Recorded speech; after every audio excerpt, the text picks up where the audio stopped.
Gente, abra a Bíblia de vocês aí, lá em Gênesis. Vocês podem abrir Gênesis no capítulo 12, né? Assim, essa mensagem é uma mensagem dando sequência aí, né? A gente estava falando, né? Estava falando no último culto sobre a criação em queda, né? Como que Deus cria um mundo perfeito e cria uma humanidade perfeita, né? E um relacionamento perfeito com Ele, e como o pecado ele afeta, né? Toda a relação com Deus, toda a relação com o homem e toda a relação com o mundo, né? Então, desde o Gênesis, desde a criação, a gente percebe que a humanidade ela vai declinando em pecado, em iniquidade, né? Ela vai se afastando cada vez mais de Deus, ela vai se relacionando com a própria humanidade cada vez de forma mais maligna mesmo, né? Ela vai perdendo a sua identidade, ela vai perdendo ali aquilo que é essencial, aí as particularidades humanas, criadas à imagem e semelhança de Deus. Então, por exemplo, no Gênesis, né, a gente percebe Deus criando o mundo, mas depois a gente vê que através do pecado, a relação do homem com Deus ela é afetada. A gente percebe já a primeira morte ali, né, Caim e Abel. A gente percebe, por exemplo, a iniquidade de um povo que estava criando, por exemplo, uma torre, né, para chegar até aí os poderes divinos, né, mas qual que era o objetivo deles? Né? Engrandecer o próprio nome com essa construção. Deus então separa essa humanidade, né? Ele reparte eles ali em línguas diferentes, né? Para que eles não mais possam em comunhão tramar o mal, né? Então a gente também tem a questão do dilúvio, né? O que é o dilúvio? A iniquidade na terra ela cresce assim de maneiras absurdas, a qual Deus então julga a terra, vem com o seu juízo na terra, mas preserva uma família ali, a família de Noé, né? Não é isso mesmo? Então a humanidade sobre a terra, ela é uma humanidade perdida, já sem Deus. Ela já perdeu todo o interesse em Deus e de caminhar nos preceitos de Deus. Então a gente chega no novo ponto, no livro de Gênesis, por exemplo, no capítulo 12, onde Deus vai iniciar então uma nova jornada. Ele vai começar a colocar em prática ali, mais intencionalmente, aquilo que nós chamamos no Novo Testamento de plano da redenção. A história da redenção ela começa a ganhar novas cores justamente na história de Abraão. E a gente vai então hoje, vamos falar da aliança de Deus com os patriarcas Abraão, Isaac e Jacó. Eu sei que muitos de vocês já conheceram a história de Abraão, Isaac e Jacó através de desenhos, através de filmes, mas hoje eu quero explorar as questões da fidelidade de Deus e das instituições da aliança, né? O que essa aliança com Deus em Abraão, em Isaac e Jacó significa? Quais são os seus impactos, por exemplo, para nós que vivemos aí em 2021, em meio à pandemia, em meio à crise, em meio a diversas situações? Quais são os impactos dessa aliança? A gente deveria olhar para ela ou não? Ela é algo que já passou. Então, hoje eu quero um pouquinho da atenção de vocês, porque lá em Gênesis capítulo 12, como você bem já achou aí, já está falando sobre isso aí, ó.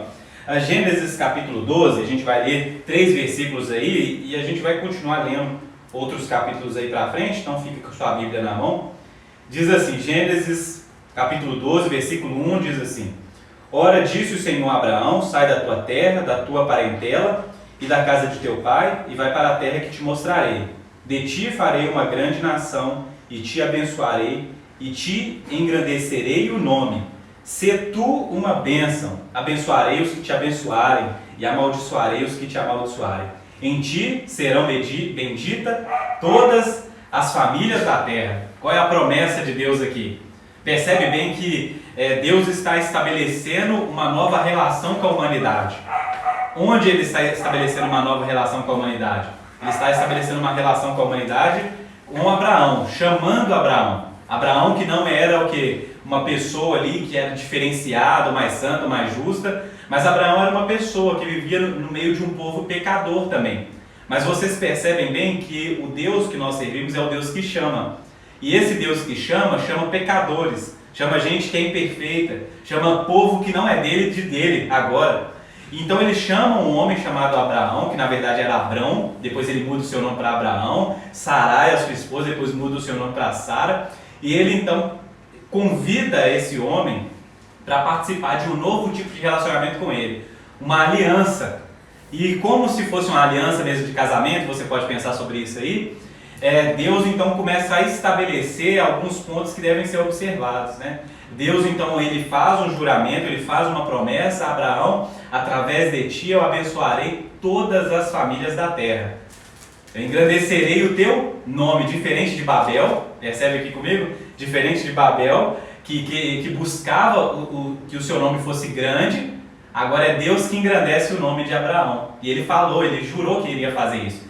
Mas a questão é que Deus não está engrandecendo o nome de Abraão para que Abraão se glorie em si mesmo, mas para que as pessoas, ao olharem para Abraão, percebam o Deus de Abraão, o Deus que chamou Abraão, o Deus que mudou o nome de Abraão e mudou também a relação dele com a humanidade. Agora é Deus que está estabelecendo. Então perceba bem que aqui não é Abraão prometendo alguma coisa para Deus. Vocês veem a aliança de Deus como funciona? É Deus prometendo algo para Abraão e também jurando que todas as famílias da terra serão abençoadas. Então qual é o teor da bênção de Abraão aqui? Que todas as famílias da terra serão abençoadas. No capítulo 22, lá de Gênesis, diz assim, capítulo 22, a partir do versículo 16, vocês podem procurar aí comigo, vocês estão com a sua Bíblia. Gênesis capítulo 22, versículo 16, diz assim, a gente pode ler a partir do 15, né, para pegar o contexto aí. Então do céu bradou pela segunda vez o anjo do Senhor a Abraão e disse: jurei por mim mesmo, diz o Senhor, porquanto fizeste isto e não me negaste o teu único filho, que deveras te abençoarei, e certamente multiplicarei a tua descendência como as estrelas do céu e como a areia na praia do mar. A tua descendência possuirá a cidade dos seus inimigos. Nela serão benditas todas as nações da terra, porquanto obedeceste a minha voz. Então voltou Abraão aos seus servos e juntos foram para Berseba, onde fixou residência. O que estava acontecendo aqui, gente? Abraão foi convidado, né, a andar pela fé. Né? Quando o Isaac, né, não sei se vocês conhecem a história, Abraão e Sara já tiveram Isaac muito velho já, a Sara era estéril, mas acontece um milagre, então na velhice eles têm um filho, que é o filho da promessa, porque você lembra que, né, que Deus daria um descendente a Abraão, daria então uma semente para Abraão, através dessa semente de Abraão que as famílias da terra seriam abençoadas, é através dessa descendência que Abraão seria pai de muitas pessoas. A descendência de Abraão seria uma descendência assim, que seria como as estrelas do céu, como a areia do mar. Mas imagina só que agora o filho da promessa, agora Deus pede para que você possa sacrificá-lo ele. Então imagina só que você está se apegando naquilo ali, aquele filho te deu alegria, te deu um novo ar, uma nova esperança, você já consegue ver, consegue se imaginar, mas agora você tem que sacrificar o filho. A promessa, o milagre que Deus te deu, você sacrifica. E agora Abraão está nesse lugar, o lugar do sacrifício, já preparado, né? O texto vai dizer isso, você depois lê com mais calma, que Abraão e Isaac começam a subir sozinhos para o lugar do sacrifício. E Isaac, né, pergunta para o seu pai: pai, aqui está a lenha, aqui está todos os recursos, você está aí, eu estou aqui, aonde está o sacrifício? Onde está o cordeiro? Olha só, Abraão está subindo para o lugar de sacrifício, mas sem cordeiro. É como se fosse aquela coisa, a gente não consegue nem imaginar isso. É como se um pai estivesse disposto a sacrificar o seu filho, literalmente. E foi isso que quase aconteceu, literalmente, porque esse anjo que brada interrompe a ação de Abraão, interrompe justamente aquela ação que tiraria a vida do filho de Abraão, Isaac.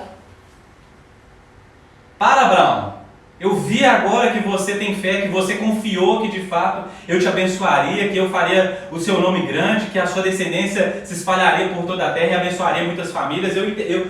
Agora eu vi de fato a sua fé. Olha o cordeiro, olha o animal preso. Lá a gente tem o relato, né, que tinha um carneiro preso ali pelos seus chifres nas árvores, e Abraão então percebe que o Deus que chamou também é o Deus que proverá. É o Deus que também dá todos os recursos o suficiente. É o Deus que substitui o filho dele, Isaac. Que não era Isaac, mas apontando já para um cordeiro, né, para um animal, para alguém, um inocente, que tira o pecado, que se sacrifica no lugar. Então vocês percebem as conexõões? E aqui a gente já poderia já vir com algo muito claro para nós, que é o seguinte: ler essas passagens com os óculos de Cristo. Os óculos de Cristo intervindo na história, apontando para Cristo, apontando para o sacrifício. Quando Abraão percebe então que o filho que deveria ser morto agora é substituído pelo cordeiro, a história, a pessoa que nos escreve Gênesis, por exemplo, ela já está apontando para o seguinte: alguém morrerá no lugar do filho de Abraão. Alguém vai morrer e substituir aquela dura morte. Percebam isso, percebam nas falas, né? Tu não me negaste o teu filho, o teu único filho. Vocês percebem Deus falando isso, gente? Então olha só como é que as coisas acontecem nesse relato aqui. Tu, Abraão, não me negaste o teu filho, o teu único filho. É como se fossem as mesmas palavras de Deus, né? Esse é o meu único filho, esse é o meu unigênito, esse é o filho. Assim como Abraão não negou o filho dele, Deus também não negou o quê? O filho dele. Só que nós temos a Cristo como aquele que nos substitui, e não Isaac. Não era Isaac que morreria e salvaria a gente dos nossos pecados, que conseguiria uma aliança superior, não. Mas a gente percebe o que? Deus estabelecendo uma aliança com Abraão, apontando já para a aliança, o quê? Para a nova aliança. Mas percebe, essa nova aliança ela é fundamentada em certas promessas que são feitas o quê? A Abraão. Em ti todas as famílias da terra serão abençoadas. O que é esse ser abençoado? Gente, já parou para pensar sobre isso? Todas as pessoas buscam ser abençoados. Mas parece que a bênção que Deus está prometendo aqui, ela é uma bênção para além da prosperidade material, para além de o seu nome ser grande, para além de você possuir muitas terras. Parece que a única bênção, se você leu todo o Antigo Testamento, a bênção que importa é que o ser humano tenha de volta aquilo que Adão perdeu no Éden: comunhão com Deus, identidade própria, relação que Deus criou. Amém, gente? Glória a Deus. É que deu conexão fraca, mas voltou. Mas é isso mesmo. É o que está de longe. Vocês percebem isso, gente? Vocês que estão aqui? Que a bênção aqui, ela parece que ela vai apontando para essa nova aliança, para essa intervenção de Deus. Parece que essa aliança com Deus, assim, ela tem mais a ver com aquilo que Deus promete, fala e faz, do que aquilo que o homem promete, fala e faz. Tá entendendo? Por quê? Porque a gente consegue perceber na história de Abraão que Abraão não foi um homem 100% perfeito ali. Pelo contrário, ele comete muitas falhas, muitos pecados. A sua história não é uma história assim que você fica 100% inspirado. Talvez você fale: eu queria ser igual a Abraão, mas você queria, por exemplo, negar sua esposa, fingir que ela é sua irmã, ter medo de um outro governador, olha só que coisa, né? Ou seja, existem coisas na vida de Abraão que são vergonhosas. Existem coisas na vida de Sara, por exemplo, que é vergonhosa. Quando Deus promete o filho para ela, o que ela faz? Ela ri de incredulidade. Ela ri de incredulidade. E aí Deus fala: você riu de incredulidade? Você riu porque ela sabe quando você ri mesmo, que a pessoa te fala uma coisa e você fala: eu duvido, né? Deus fala então já que você disse ra para mim, ou ha, agora o seu filho também vai se chamar algo parecido com a sua risada. Eu vou botar o nome dele, como a gente costuma dizer, de risadinha. O nome dele vai ser alegria, vai ser riso, porque agora é eu que vou rir de vocês. Percebe como que Deus está trabalhando? Você riu das minhas promessas e agora eu vou cumprir a minha promessa na sua vida, enquanto isso eu rio de você também. Deus tem um senso de humor, né? Que é algo que somente é algo muito divino, né? O C.S. Lewis, por exemplo, no Cartas ao Diabo, Cartas de um Diabo a seu Aprendiz, ele diz, por exemplo, que o diabo ele não tem senso de humor, né? Porque o senso de humor é algo divino. É Deus que tem isso, entendeu? Ele não tem essa criatividade, essa sensibilidade para poder rir em meio ali a algumas coisas da vida, a fazer quando ele percebe algumas aparentes contradições, mas que são vencidas pelo propósito de Deus. Mas quando a gente olha para as Escrituras, Deus ri dos seus inimigos, ri daqueles que são incrédulos, ri quando os seus planos vão acontecendo. Por quê? Porque Deus sabe. O Deus que chama é o Deus que provém, é o Deus que sustenta a sua promessa, é o Deus que assegura a sua aliança, independente daquilo que Abraão faz, daquilo que Isaac faz, daquilo que Jacó faz, Deus permanece o mesmo. Então quando a gente coloca o adesivo lá no nosso carro, Deus é fiel, Ele é fiel a quem, gente? É fiel a Ele mesmo e às promessas dele. Porque se Ele fosse ser fiel a você e você não ser fiel a Ele, né, naquele sentido de que eu vou andar certo com Deus e Deus vai andar certo comigo, meu amigo, você estava perdido. E quantas vezes que nós andamos errados com Deus? Então essa história das alianças, principalmente nos patriarcas, elas nos mostram muito a respeito de quem Deus é e aquilo que Ele faz. Deus estabelece a sua aliança com Abraão e Ele cumpre aquilo.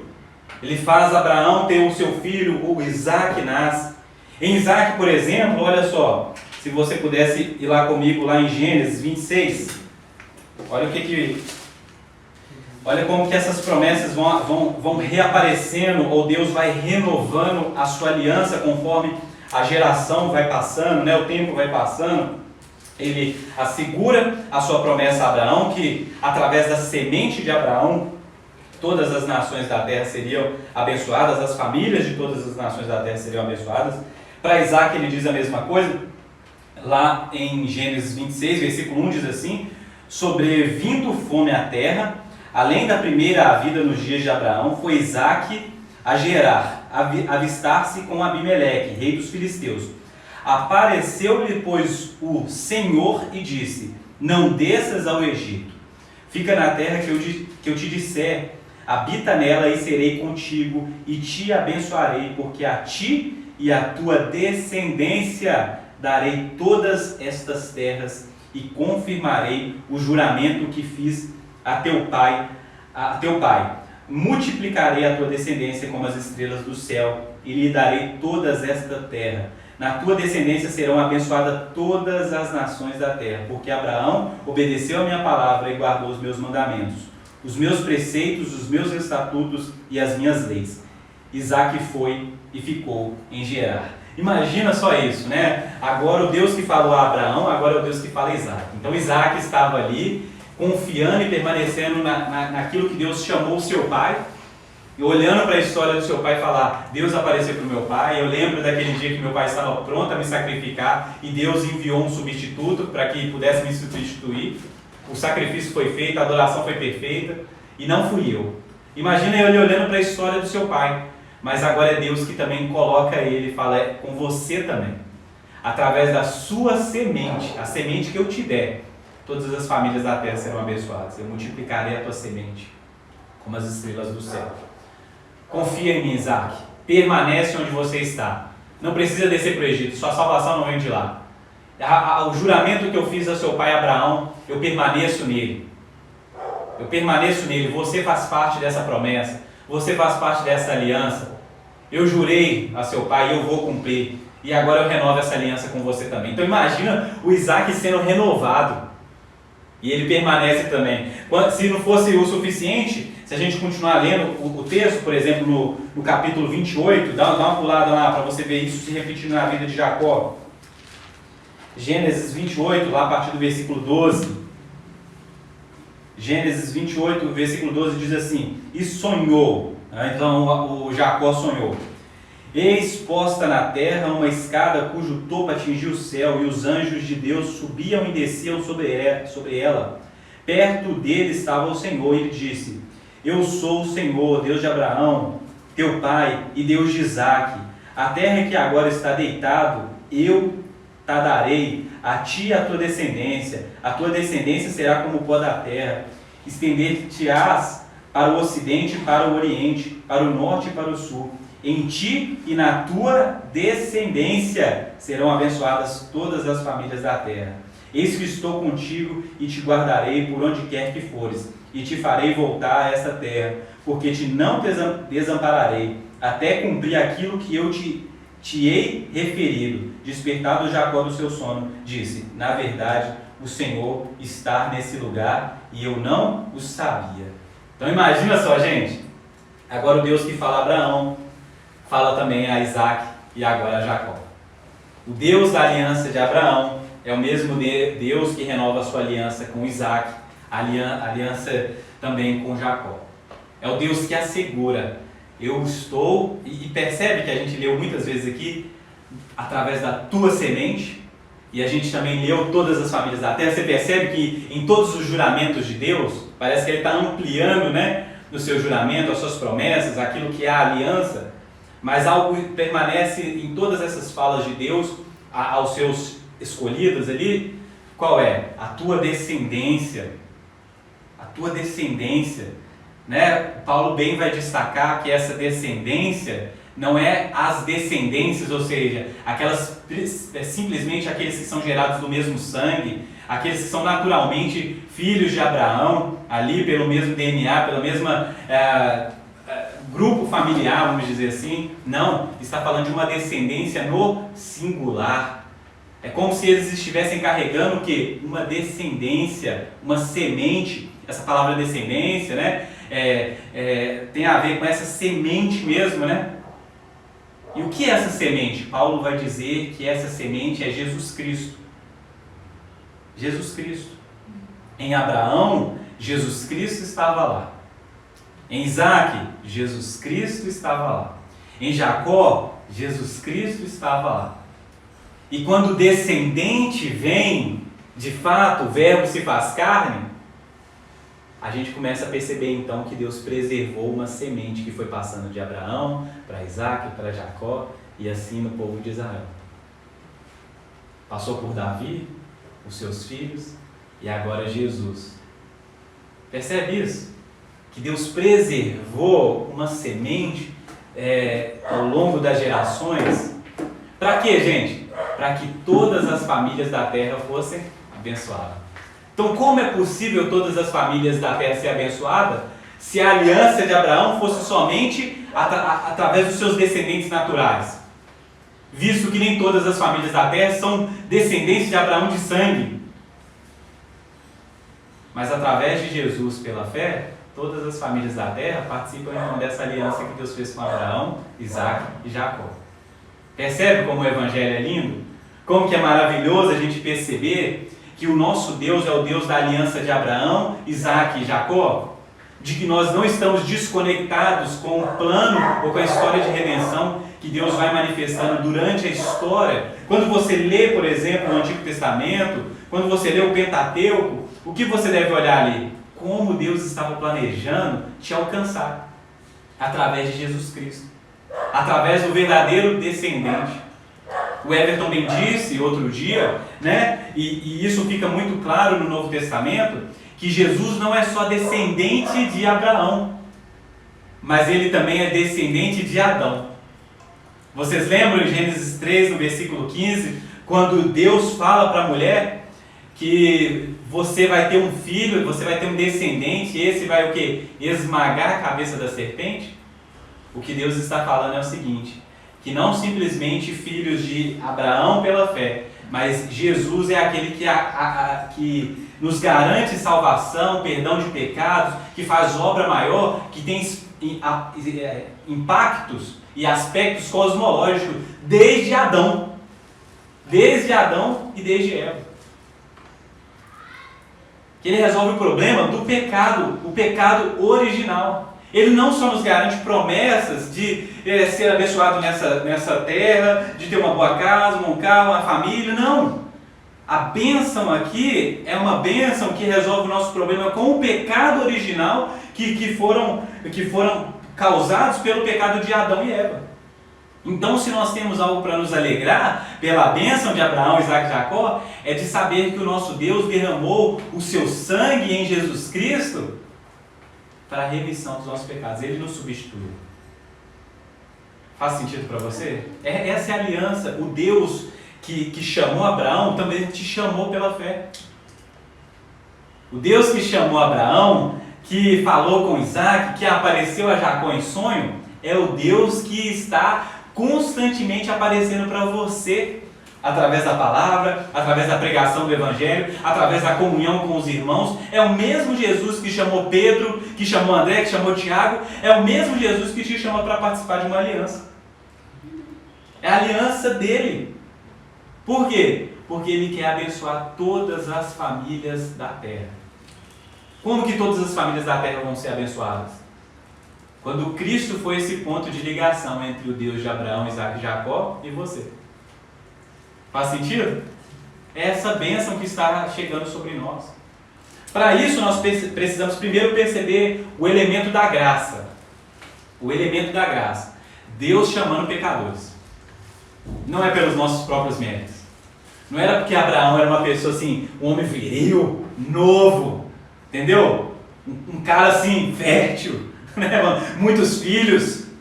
Não, Abraão tinha todas as coisas negativas. Deus chama esse tipo de gente. Sara, infértil, velha. É esse tipo de gente que Deus parece que está chamando. Gente pecadora, gente que é falho, gente que é limitada nas suas próprias capacidades. É por isso que parece que é isso que o Evangelho vai se manifestar no Evangelho da Graça. De que Deus, Ele está trabalhando, chamando gente que não é para ser. A gente não pode ser soberbo, orgulhoso de falar, eu fui escolhido. A gente tem que falar, pela graça de Deus eu fui chamado. Pela graça de Deus eu criei no Evangelho. Não pela nossa própria capacidade, não pela minha própria capacidade. Eu era pecador, eu obedeci a Satanás, eu gostava do pecado. Mas pela graça de Deus eu fui salvo. Então não se assuste, né, quando as piores pessoas se tornarem aquelas pessoas que você vai falar, como que essa pessoa pode ser tão grata? Como que essa pessoa está aqui do meu lado, cantando comigo num culto? Você não vê o passado dela, um passado de iniquidade. Isso não apaga. Apaga. O Evangelho de Jesus apaga. O Evangelho de Jesus perdoa todos os pecados. Não há pecado que seja tão poderoso que Deus não possa aniquilá-lo. Por quê? Porque Deus é um Deus de aliança. E Ele prometeu. E Ele disse, pagarei as suas transgressões, darei para vocês um novo coração, vocês me adorarão, não em Jerusalém, nem em Geresi, vocês me adorarão em espírito e em verdade. Deus vai prometendo, esse pacto, essa aliança de Abraão, Isaac e Jacó, ela vai se ampliando durante o Antigo Testamento, até que em Jesus ela ganha o quê? O seu ponto máximo. Por isso que Jesus, ao partir o pão, ao compartilhar o cálice, ele diz, este é o cálice da nova aliança. Cálice que é o cálice que representa essa aliança que é feita em favor de vós, para a remissão de pecados. Percebe? Que essa aliança que Jesus está fazendo com os seus discípulos é uma aliança superior, é uma nova aliança. Superior à aliança de Abraão, Isaac e Jacó. Por que é superior? Porque a outra, ela não existe mais? Não. É porque ela vai se fortalecendo e ela ganha o seu ápice, ela ganha a sua plenitude em Jesus Cristo. Através dessa nova aliança, onde Deus perdoa os nossos pecados.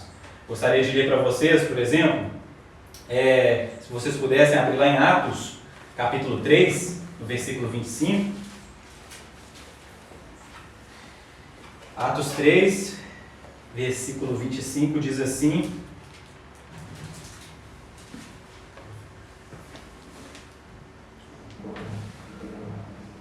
vamos ler o versículo 24, tá bom? Do 24 ao 26. E todos os profetas, a começar em Samuel, assim como todos quantos depois falaram, também anunciaram esses dias: vós sois os filhos dos profetas e da aliança que Deus estabeleceu com os vossos pais, dizendo a Abraão: na tua descendência serão abençoadas todas as nações da terra. Tendo Deus ressuscitado o seu servo, enviou primeiramente a vós outros para vos abençoar, no sentido de que cada um se aparte da sua perversidade. Então, como que Jesus está abençoando? Dando Ele para as pessoas, para que as pessoas se apartem das suas perversidades, dos seus pecados, né? Olha só, Gálatas 3, por exemplo, vai dizer que, deixa eu ler aqui rapidinho para você, Cristo nos resgatou da maldição da lei, fazendo-se Ele próprio maldição em nosso lugar, porque está escrito, maldito todo aquele que for pendurado em um madeiro, para que a bênção de Abraão chegasse aos gentios em Jesus Cristo, a fim de que recebamos pela fé o Espírito prometido. Outro aspecto da bênção de Deus é que agora o Espírito de Deus também é recebido por nós, nessa aliança, nessa promessa, Ele está habitando em nós. Gálatas ainda vai dizer, no versículo 7 e 8, diz assim: sabeis, pois, que os da fé é que são filhos de Abraão. Ora, tendo as Escrituras previsto que Deus justificaria pela fé os gentios, pré-anunciou o Evangelho a Abraão: em ti serão abençoados todos os povos. Percebe, gente? Como que Deus está anunciando o seu Evangelho desde Abraão, desde o Gênesis. Na aliança de Deus com Abraão, Isaac e Jacó, o Evangelho está sendo anunciado ali. Por quê? Porque Cristo, como semente que abençoa todas as nações, está lá. Isso é lindo, isso é maravilhoso. E agora, quem são os filhos de Abraão, os verdadeiros? São aqueles filhos que creem nessa justificação que é feita por Deus. Não são os filhos de sangue, naturalmente, mas são aqueles que, assim como Abraão creu que Deus, que ele iria subir com Isaac, sacrificar Isaac e voltar, porque Deus justificaria, Deus ia prover. Agora nós cremos nesse Deus também, que nós subimos ao monte com Ele. Nós subimos então lá naquele lugar, no Calvário. Nós subimos no Calvário, mas em vez de nós sermos mortos no Calvário, agora é Cristo que morre no nosso lugar. É lá que Deus vê, é lá que a gente vê, é lá que Deus chama, é lá que Deus Ele sela com o sangue de Jesus uma nova aliança, aliança perfeita, aliança inquebrável.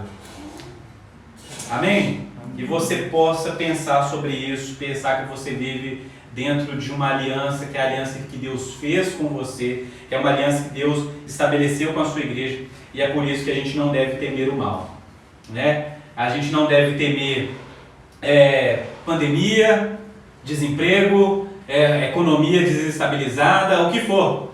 Hoje é isso, amanhã é guerra, depois é outro problema, né? Sempre haverá dias difíceis.